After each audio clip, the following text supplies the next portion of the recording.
Você com certeza já ouviu falar em fim do mundo, pois essa expressão é muito antiga. Ela se perde no decorrer dos séculos antes de Jesus e principalmente depois dele. Sempre houve quem anunciasse o fim do mundo. Geralmente gente ligada à religião. Muitos cristãos estão esperando esse fim desde que Jesus esteve entre nós. Será verdade? Conta-se que já era madrugada, há muitos anos atrás, quando Chico Xavier, extremamente cansado após atender uma multidão naquela noite, recolheu-se na cama para descansar. Isso foi em Pedro Leopoldo, antes do Chico vir para Uberaba. Afinal, faltavam algumas horas para entrar em serviço na fazenda modelo onde Chico trabalhava. Ele já estava quase dormindo quando alguém bateu à porta com muita força, gritando: "Acorda, Chico, o mundo vai acabar." "Calma, meu irmão", respondeu o Chico lá da cama. "Deus é Pai, devemos confiar em Jesus." No entanto, o homem continuava: "Chico, o mundo vai acabar." E repetiu isso por várias vezes. "Se o mundo vai acabar, meu irmão, então não podemos fazer nada. Volte para casa, faça a sua oração e espere pela vontade de Deus."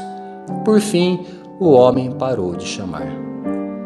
Pela manhã, após breve repouso, Chico levantou-se para ir ao trabalho.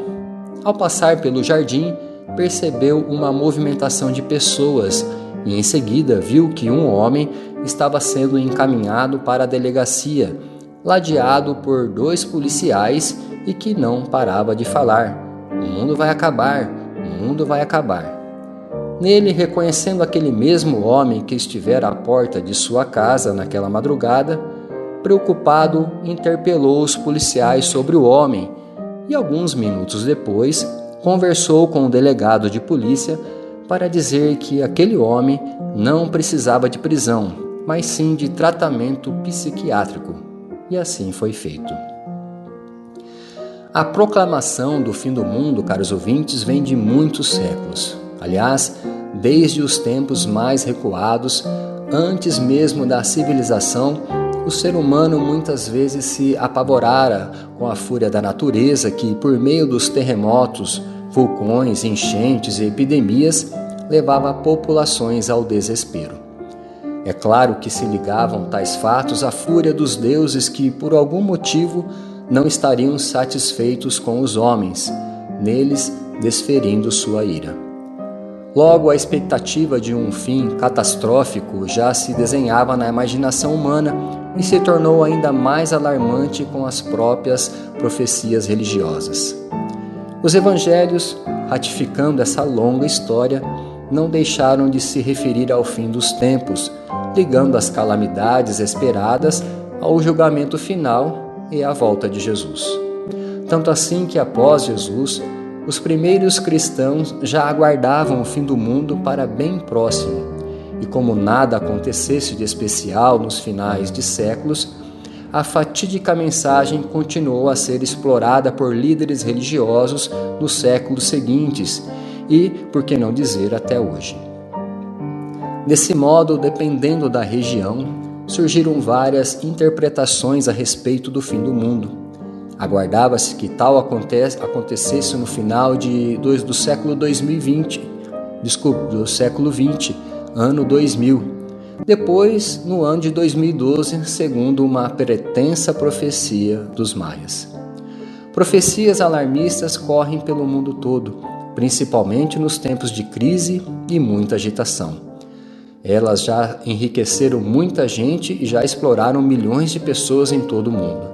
Na verdade, o ser humano gosta de cultivar expectativas tenebrosas para a humanidade, também porque se sente frustrado ou culpado ante os acontecimentos negativos que vieram povoando a história. Quando Allan Kardec, a partir da questão 868 do Livro dos Espíritos, perguntou aos instrutores espirituais sobre revelação do futuro, eles se mostraram bastante cautelosos em suas respostas, afirmando que se o homem conhecesse o futuro, por certo, negligenciaria o presente. No entanto, devido ao nosso baixo nível de compreensão, o conhecimento do futuro exerce sobre nós um grande fascínio e dessa tendência muitos se valem para explorar a boa-fé das pessoas que, contraditoriamente, querem saber de seu futuro sem resolver seus problemas presentes. Eis o que diz Allan Kardec no livro A Gênese sobre predições de certos espíritos que se põem a fazer revelações.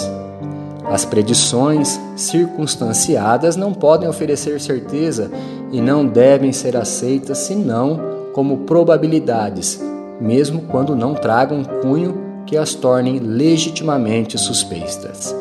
E acrescenta em seguida: os espíritos verdadeiramente sábios não predizem nada, jamais em datas fixas.